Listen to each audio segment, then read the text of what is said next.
हे दोस्तों, welcome to wifi classes. मेरा नाम है गौरव तिलथिया और आज मैं आपके लिए CHSL मॉक टेस्ट के कुछ जीके के क्वेश्चन लेकर आया हूं दोस्तों, जो कि इतने ज़्यादा इंपॉर्टेंट है। आपको ज़रूर हेल्प मिलेगी क्योंकि जीके में जैसे क्वेश्चन आते हैं उसी तरीके से मॉक टेस्ट डिज़ाइन होते हैं मेरे भाई। तो मॉक टेस्ट में जो परफॉर्म करेंगे वही आप एग्जाम में परफॉर्म करेंगे, इसलिए जीके के क्वेश्चन देखो और वहाँ से हिंट लो कि किस तरीके से क्वेश्चन डिज़ाइन होते हैं। ठीक है, तो आपको हेल्प मिलेगी। 5-10 मिनट का वीडियो है, टाइम प्रॉपर यूज़ करना भाई, वही आपके लिए बहुत अच्छी बात रहेगी। चलिए, to which religion is the Tripitaka scripture related. क्या आपने कहीं त्रिपिटका नाम की टर्म सुनी है, स्क्रिप्चर की नाम सुना है?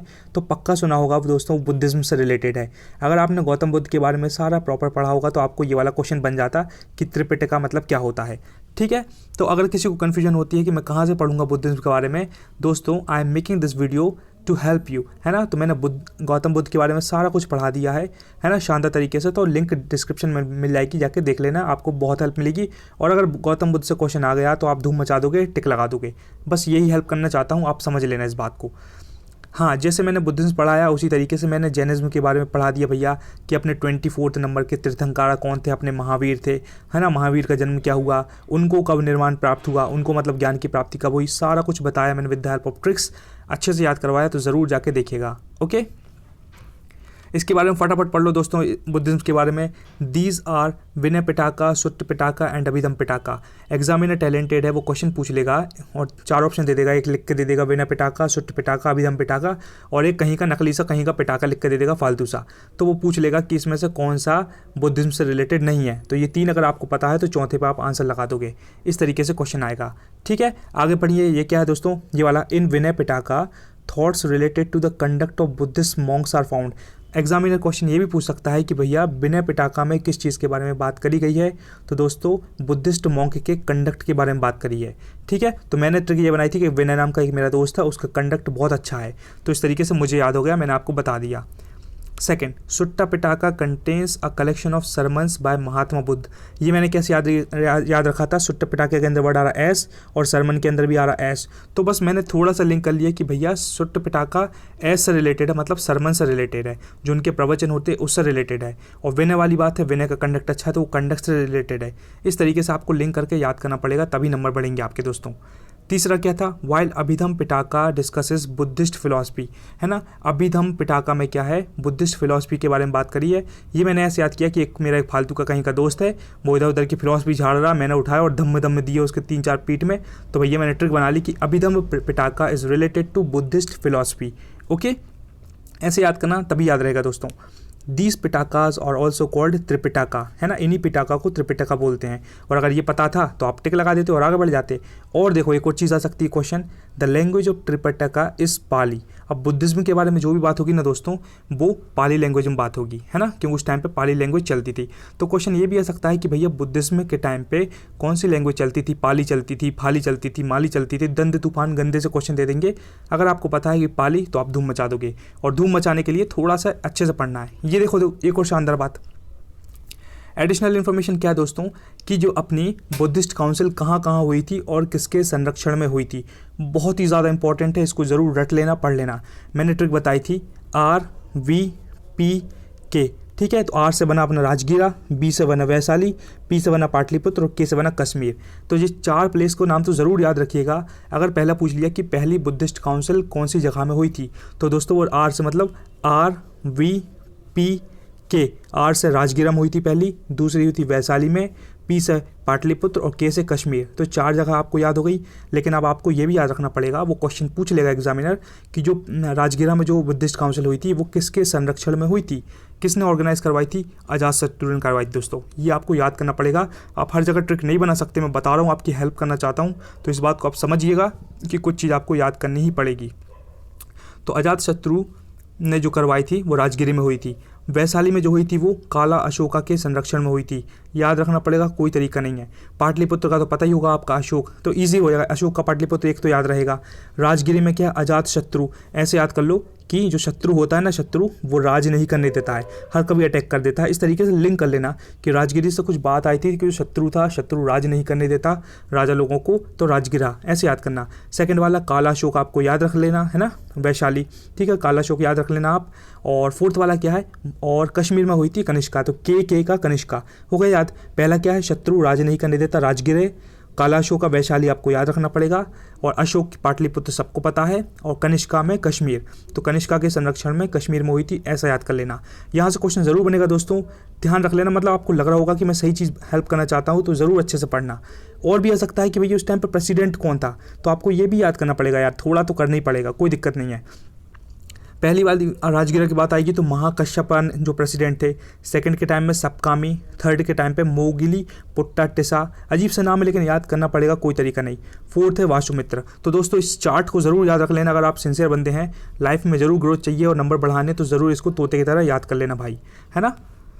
आगे देखिए दोस्तों और क्या आता है, एक ऐसा क्वेश्चन आता है देखो अपने हिस्ट्री से, who was the first Nawab of Bengal. ये तो बड़ा अजीब सा क्वेश्चन है, अगर नहीं पता तो फिर छोड़ना ही पड़ेगा, लेकिन ध्यान रख लो कि ऐसे क्वेश्चन भी आते हैं कि पहला नवाब कौन था, है ना, ये वाली डायनेस्टी का फाउंडर कौन था, और जो अपने राष्ट्रकूटा डायनेस्टी का फाउंडर कौन था, और अपने सतवाहना डायनेस्टी का फाउंडर कौन था, कनिष्का का फाउंडर कौन था, और गोल्ड कॉइन कौन ने लेकर आए थे, सिल्वर कॉइन कौन ने चलाया था, इस तरीके से, और अपने चंद्रगुप्त के कोर्ट में कौन सा पोएट था, इस तरीके से क्वेश्चन आते हैं, है ना। तो आपको ये सब याद रखना पड़ेगा। तो अभी के लिए who was the first Nawab of Bengal, he was Murshid Quli Khan, ठीक है। ये देखिए एक बहुत बढ़िया क्वेश्चन है, ये है who led the 1857 revolt in Bihar. भैया जो 1857 की लड़ाई चालू हो गई थी तो बिहार में भी स्टार्ट हुई थी, तो बिहार में कौन संभाल रहा था भैया अंग्रेजों के खिलाफ, कौन विद्रोह कर रहा था, तो उनका नाम है कुंवर सिंह। दोस्तों मैंने with the help of awesome tricks ये वाला वीडियो बना दिया है कि 1857 की लड़ाई में कौन कौन बंदे कहाँ कहाँ से लीड कर रहे थे। मतलब झांसी से रानी लक्ष्मीबाई थी, यहाँ से भैया बिहार से वीर कुंवर सिंह थे, है ना, बनारस से कोई और था लियाकत अली खान। इस तरीके से मैंने सारा with the help of tricks बनाया है, टेंशन की कोई बात नहीं, एक बार डिस्क्रिप्शन चेक कर लेना, जीवन का हो जाएगा उद्धार। और आप कहेंगे कि क्या बात है गौरव सर, सही चीज़ पढ़ा दी आपने। डेफिनेटली आपका होगा क्योंकि मैं आपकी हेल्प करना चाहता हूँ, है ना, इसलिए प्रॉपर बताऊँगा चीज़ें आपको, तो ज़रूर देखना दोस्तों, मतलब मज़ा आ जाएगा आपको। ये देखिए ऐसा क्वेश्चन भी आता है, which planet has the biggest and the strongest magnetic field in our solar system. सबसे पहले भैया अगर बिगेस्ट की बात पूछ ली तो आपको ये पता होना चाहिए कि अपने कितने 8 गिरह हैं, पता है क्या, नहीं पता तो ध्यान से सुनो भाई, ध्यान से, बिल्कुल आंखें ये होनी चाहिए और कान के पर्दे खुले। Most valuable element Michael Jackson, है ना, जैक्सन का सन, ठीक है, ये हो गया। एम से मरकरी, वी से वीनस, ई से अर्थ, एम से मार्स, जे से जुपिटर, एस से सैटर्न, यू से यूरेनस, एन से नेपट्यून। अपना भैया ये है सूरज दादा, है ना, ये सूरज दादा, और सबसे पहले सूरज दादा के सबसे पास मरकरी, फिर वीनस, फिर अर्थ, फिर मार्स, फिर जुपिटर, सैटर्न, यूरेनस और नेपट्यून। सबसे बड़ा प्लैनेट कौन सा दोस्तों, जुपिटर, है ना। तो आपको ऐसे याद रखोगे आप। क्वेश्चन एग्जामिनर ये पूछ लेगा कि अर्थ के बाजू में कौन सा प्लैनेट है, तो ऑप्शन देगा या तो वो वीनस देगा या फिर मार्स देगा, जो भी ऑप्शन रहेगा टिक लगा देना। क्वेश्चन ये भी आ सकता है कि अर्थ की जुड़ाव बहन किसको बोलते हैं, तो अर्थ की जुड़ाव बहन वीनस को बोलते हैं, क्योंकि जो अर्थ का शेप और साइज़ है, एटमॉस्फेयर है, ऑलमोस्ट वही वीनस का भी है, ठीक है, इसलिए आप इसको याद रखना पड़ेगा आपको। एग्जामिनर पूछ लेगा कि अर्थ के सबसे पास कौन सा प्लैनेट है, तो मरकरी है। एग्जामिनर ये पूछ लेगा कि अर्थ के पास सबसे तेज रिवॉल्यूशन कौन करता है, ऑब्वियसली मरकरी पास में है तो मरकरी सबसे ज़्यादा रोटेट करेगा, रिवॉल्यूशन करेगा। एग्जामिनर ने ये पूछा भी था कि नेपट्यून अर्थ के मतलब जो अपने सन से सबसे स्लो रिवॉल्यूशन करता है या फास्ट। ऑब्वियसली भाई इतना दूर है नेपट्यून, तो अर्थ के चक्कर लगाने में उसको बहुत टाइम लगेगा, है ना। तो इस तरीके से क्वेश्चन आते हैं, तो आपको मास्टरी होना चाहिए इस टॉपिक पे। तो मैंने दोस्तों with the help of tricks geography में ये सारी चीज़ें कवर कर चुका हूँ, उसकी भी लिंक डाल दूंगा, जाके आप देख लीजिएगा, आपको बहुत हेल्प मिलेगी। ओके, बात समझ में आई। अब देखो और क्या है, एक क्वेश्चन ये आता भैया पॉलिटी से, all union ministers are appointed by, कौन ऑल सारे के सारे यूनियन मिनिस्टर को कौन अपॉइंट करता है, अपना प्रेसिडेंट करता है। दोस्तों मैंने प्रेसिडेंट से रिलेटेड एक शानदार वीडियो बनाया है जिसमें सब बताया कि भैया यूपीएससी के चेयरमैन को कौन अपॉइंट करेगा, गवर्नर को कौन अपॉइंट करेगा, फाइनेंस कमीशन को कौन अपॉइंट करेगा, ठीक है, अटॉर्नी जनरल को कौन अपॉइंट करेगा, राज्यसभा के मेंबर को कौन करेगा, समझ में आया, अपने चीफ जस्टिस ऑफ इंडिया को अपॉइंट कौन करेगा, हाई कोर्ट के जज को कौन अपॉइंट करेगा, CAG controller and auditor general को कौन अपॉइंट करेगा, सब कुछ बताया मेरे दोस्तों। अगर मेरी बात पे ट्रस्ट हो तो डिस्क्रिप्शन फिर चेक कर लेना, मैंने वो भी पढ़ा दिया है, उसकी भी लिंक डाल दूंगा, आपकी हेल्प हो जाएगी और आपको बहुत कुछ सीखने को मिलेगा। आप कहेंगे कि सच में यार बहुत कुछ सीखने को मिला, क्योंकि ये मैं उन लोगों में से नहीं हूँ और हमारा चैनल उन लोगों में से नहीं है कि बस व्यूज़ के चक्कर में कुछ भी कर रहे हैं, नहीं, हम बिलीव करते हैं कि ऑथेंटिक कंटेंट में और एक ऑनेस्टी में, एक लॉयल्टी में, ठीक है। तो हम ज़रूर हेल्प करना चाहते हैं, तो ज़रूर देखिएगा। अब देखो भाई, एक क्वेश्चन आपसे पूछता हूँ, देखता हूँ कि आप कितने टैलेंटेड है मेरे भाई। जो वाइस प्रेसिडेंट होता है वो वाइस प्रेसिडेंट आपको पता होना चाहिए वो भी एक्स ऑफिशियो चेयरमैन होता है, मतलब राज्यसभा का जो चेयरमैन होता है वही अपना वाइस प्रेसिडेंट होता है। मतलब अपने जो अभी वेंकैया नायडू अपने वाइस प्रेसिडेंट हैं वही राज्यसभा के चेयरमैन भी हैं। तो मैं आपसे ये पूछना चाहता हूँ कि अपने वेंकैया नायडू को वाइस प्रेसिडेंट के पद की सैलरी मिलती है या अपने राज्यसभा के चेयरमैन होने की सैलरी मिलती है? अगर कोई टैलेंटेड चैंपियन बंदा है, उसको अगर पता है तो कमेंट बॉक्स में लिख के ज़रूर बता दे मेरे भाई कि किसकी मतलब उसको किस पोस्ट के पैसे मिलते हैं, वाइस प्रेसिडेंट की पोस्ट के मिलते हैं या राज्यसभा के चेयरमैन की पोस्ट के पैसे मिलते हैं। तो अगर कोई कमेंट बॉक्स यूज़ करके आंसर देगा तो मुझको बड़ी खुशी होगी और बाकी लोग भी देखेंगे कि भैया उसको पता है। ठीक है, कोई योद्धा हो तो बताओ भाई। ये देखो एक क्वेश्चन ये भी आता है और आया था, the GST council is headed by. GST council कौन हेड करता है? सिंपल सा आंसर दोस्तों इसका यूनियन फाइनेंस मिनिस्टर हेड करता है। तो ये स्टैटिक है, थोड़ा ध्यान अगर रहेगा तो बन जाएगा, वरना छोड़ देना इसको, अजीब से क्वेश्चन छोड़ देना, मैं ये भी सजेस्ट करूँगा आपको। ये देखिए वर्ल्ड क्लास क्वेश्चन, यहाँ से हर बार एक ना एक क्वेश्चन आता है, ध्यान से पढ़ेंगे। Rickets is caused due to the deficiency of. जो दोस्तों रिकेट्स जो हड्डी मड्डी की प्रॉब्लम होती है, जो बच्चे पैदा होते हैं और बाद में कुछ बच्चों की हड्डी, पैर की हड्डी मुड़ी है, हाथ की मुड़ी है, गर्दन मर्दन टेढ़ी है, तो वो प्रॉब्लम कैसे होती है दोस्तों? विटामिन डी से होती है। जिस बच्चे को या जिस लेडी को, जिस माँ को विटामिन डी की कमी है तो उसके बच्चे में भी विटामिन डी की कमी होगी। इसीलिए दोस्तों कहते हैं कि भैया सुबह सुबह या कभी भी दिन में एक बार सूर्य की अपनी किरण ले लेनी चाहिए, सूरज की धूप ले लेनी चाहिए, क्योंकि सनलाइट से अपने को विटामिन डी मिलता है ना। तो बहुत इंपॉर्टेंट है। और इसीलिए आपने सुना होगा भैया कि हम तो भैया सूरजमुखी वाला घर लेंगे, हमको ईस्ट फेसिंग घर चाहिए। कभी सोचा है क्यों मांगते हैं ईस्ट फेसिंग? साउथ फेसिंग क्यों नहीं चाहिए लोगों को? ईस्ट फेसिंग इसलिए क्योंकि जब ईस्ट से भैया अपना सूरज उगेगा तो सबसे पहले आपके घर पे लाइट आएगा सूरज का, तो आपके जो सूरज की धूप मिलेगी आपको, सुबह सुबह बढ़िया पोहा जलेबी खाओगे बैठ के, है ना, या फिर कहीं की बासी रोटी दूध में गला गला खाओगे गर्म करके, या दाल में गला के खाओगे, समझ रहे हो? सुबह सुबह का नाश्ता कुछ लोगों का यही होता है। तब आपको जो सर में आपकी धूप लगेगी, बॉडी में धूप लगेगी, उससे आपको विटामिन डी मिलेगा भरपूर, है ना। तो कहीं की गोली दवाई खाने की ज़रूरत नहीं है। अगर सूरज की किरण सही मिल रही है तो आपको विटामिन डी की कमी नहीं होगी। इसलिए जो खेती किसानी करने वाले फार्मर्स होते हैं वो काले ज़रूर हो जाते हैं, लेकिन उनकी हड्डियाँ बहुत मजबूत होती हैं, क्योंकि उनको कंटिन्यू विटामिन डी मिलता है। दिन भर बेचारे धूप में रहते हैं तो विटामिन डी अच्छा हो जाता है। इसलिए इसके बारे में जानना ज़रूरी है। अगर अभी भी समझ में नहीं आता है कि भैया और कहाँ से पढ़ूँ, इसका भी वीडियो बन चुका है, लिंक डिस्क्रिप्शन में मिल जाएगी, जाओ और धूम मचा दो। विटामिन ए पता है रेटिनॉल होता है, विटामिन के फाइलोक्विनोन बोलते हैं, विटामिन ई को टोकोफेरल बोलते हैं, इनके केमिकल नेम भी आते हैं। वीडियो बन चुका है, ज़रूर जाकर देख लेना अगर मेरी बात पे ट्रस्ट हो तो। लग रहा होगा अगर आप अभी तक देख रहे हैं वीडियो तो ज़रूर ट्रस्ट होगा, तो ज़रूर देखिएगा। चलो हेल्प करने के लिए और बता देता हूँ। Rickets is the deficiency disease of vitamin D. Vitamin D की डिफिशियंसी से रिकेट्स नाम की बीमारी हो जाती है, पैर मैर की हड्डियाँ मुड़ जाती हैं, मतलब हड्डियाँ कमज़ोर हो जाती हैं कुल मिला के। Vitamin D helps to increase the rate of absorption of calcium into the body. भैया विटामिन डी में क्या होता है, अपनी मतलब देख कैल्शियम, अपनी हड्डियाँ कैसे बनी होती है? कैल्शियम से, ठीक है। तो ये कैल्शियम की क्वांटिटी मतलब कैल्शियम को एब्जॉर्ब करता है और अपना कैल्शियम की मात्रा बढ़ी रहती है, तो अपनी बॉडी सही रहती है, हड्डियाँ सही रहती हैं। Vitamin D is required for the proper development of bones and cartilage. मैंने बताया ना हड्डियों के बारे में। Vitamin D is also called sunshine vitamin. इसी को इसलिए बढ़िया इसको सनशाइन विटामिन बोलते हैं। और आपने बड़े बड़े विदेशों में देखा होगा कि उल्टे से लेट के बिल्कुल चड्डी बनियान पे, और उधर अपने क्या करते हैं, बीच पे लेटे रहते हैं लोग। तो तुम्हें क्या लगता है बेवकूफ़ है? वो नहीं है, बेवकूफ़ बिल्कुल नहीं है, वो सनशाइन विटामिन लेते हैं, विटामिन डी लेते हैं। अच्छे है ना, उघाड़ बैठे रहते हैं बढ़िया, और उधर जाकर खा पी रहे हैं थोड़ा बहुत और लेटे हैं 15-15 मिनट, तो वो यही करते हैं, ठीक है। अगर किसी बच्चे के पैर में मुड़े हैं, हाथ मुड़े हैं, तो आप समझ जाना कि भैया उसको विटामिन डी की कमी है।